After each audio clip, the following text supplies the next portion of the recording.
Hi guys. So I have a couple slides, so every once in a while I'll take a glance over there. But yeah, the name of my talk is Happiness is a Choice, so stop living like an idiot. And there's one reason why I chose that name, because I'm not really good at coming up with names. So yeah, that's what I went with.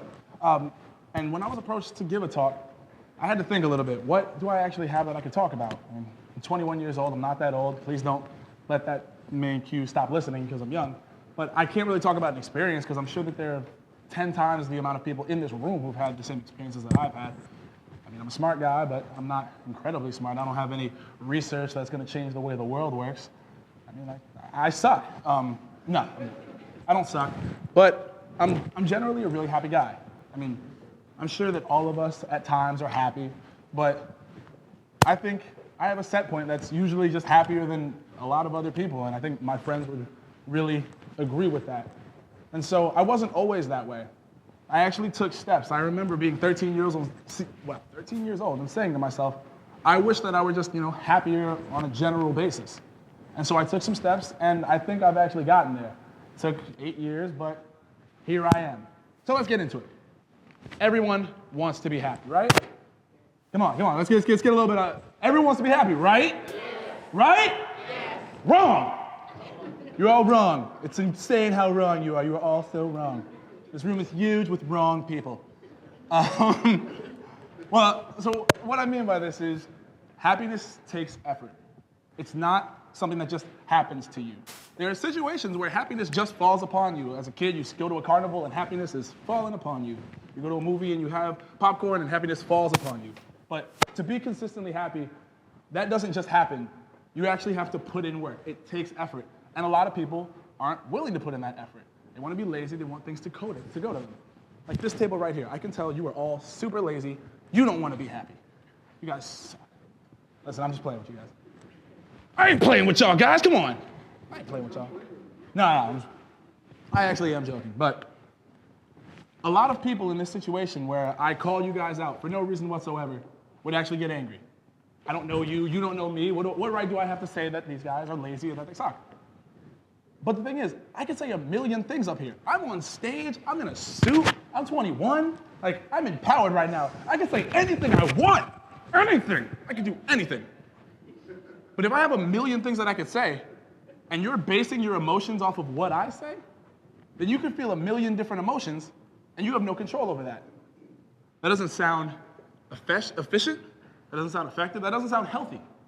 To base your emotions off of an external source. Me.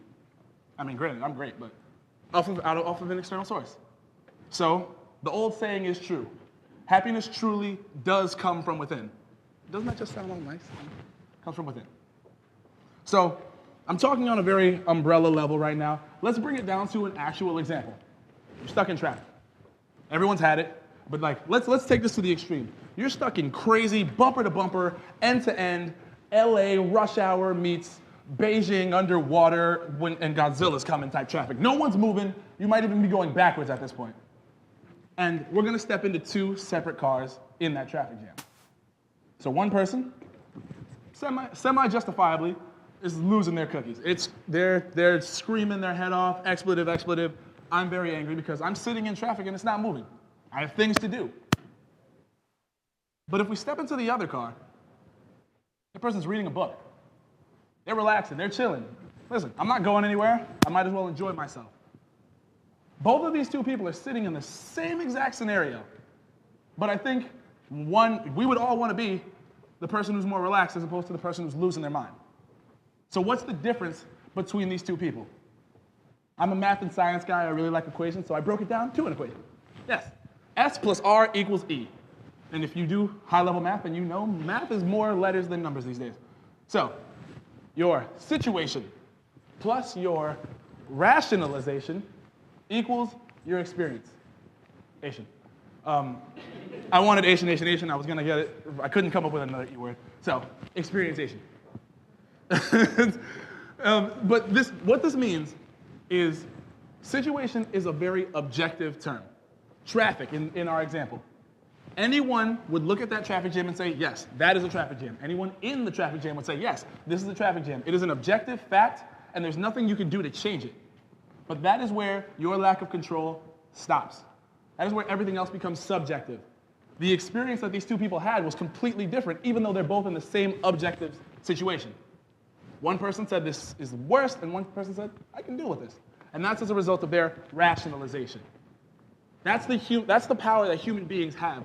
We can take a situation and frame it so that it serves us. We all have that ability because we are not sheep. And I want to say, I think I deserve bonus points because I'm a millennial on a stage saying that you're not sheep. Because most people would say it the other way around. You're not sheep, so bonus points. But I want to train you guys to be that type of person on a daily basis. And so here's the first step. So Derek knows he's number one. I'm actually a Knicks fan, so I'm glad he's playing for the Knicks. The first step is to take massive responsibility for everything that happens in your life. All of it. Everything that you are right at this point is as a result of your choices. And that can be good or bad, you know? The clothes you're wearing, your choice. The car you're driving, your choice. The spouse you have, your choice.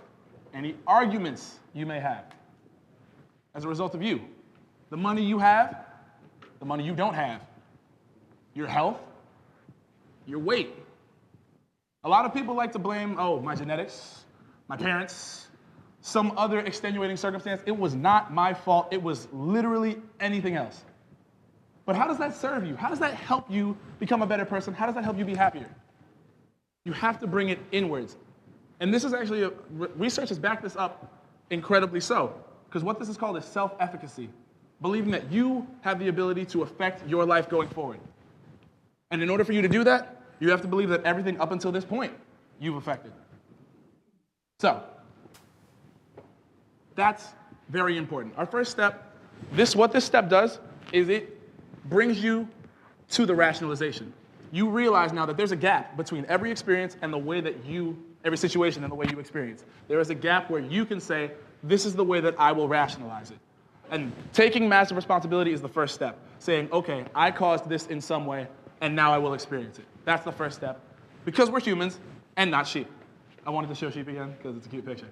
Okay, but step 2. Nothing happens to you. Everything happens for you.